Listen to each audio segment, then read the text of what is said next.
دیکھتے ہیں کہ مجذوب کون ہوتا ہے۔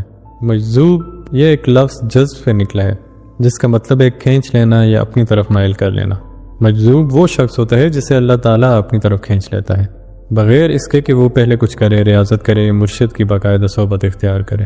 مجذوب کا روحانی تجربہ اچانک، زبردست اور مکمل ہوتا ہے۔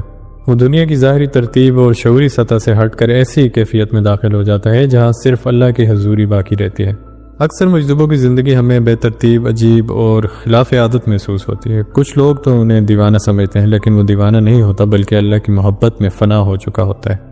حضرت بایزید بستامی اور حضرت سائیں سخی سرور جیسے اولیاء جن پر جذب کی کیفیت غالب رہی، ان کے افعال بظاہر عام عقل سے بالا تر نظر آتے ہیں، لیکن حقیقت میں وہ باطن کی بلند ترین منزلوں پہ فائز ہوتے ہیں۔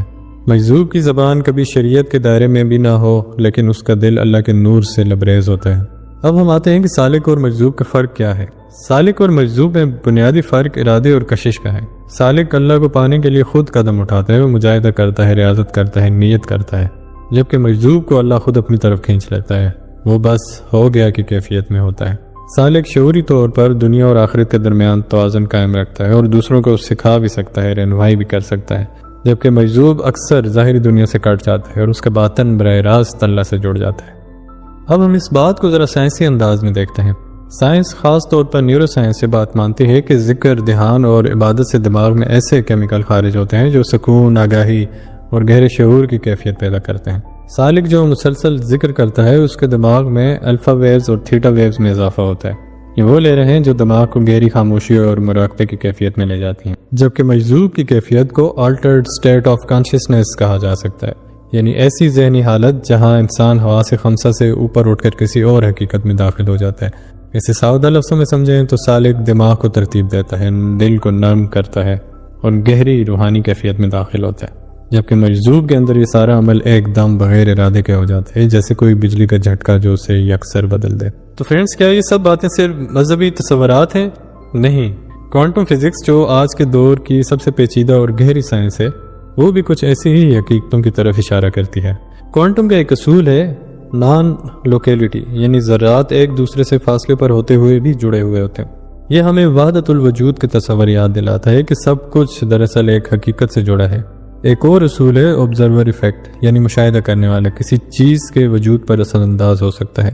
یہ سالک کے عمل جیسا ہے، وہ جتنا گہرے ذکر و فکر میں ہوتا ہے اتنی ہی حقیقت اس پہ منکشف ہوتی ہے، جبکہ مجذوب کو اس سب کی ضرورت نہیں، وہ خود اللہ کی ذات کے ساتھ کوانٹم سطح پر جڑ چکا ہوتا ہے۔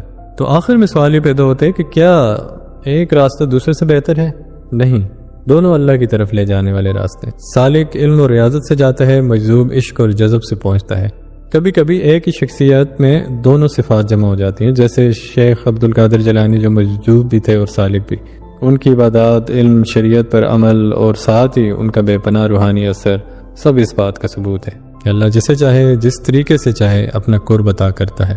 تو فرینڈز، اس چھوٹی سی ویڈیو میں ہم نے دیکھا کہ اللہ تعالیٰ کی طرف بڑھنا ایک سفر ہے۔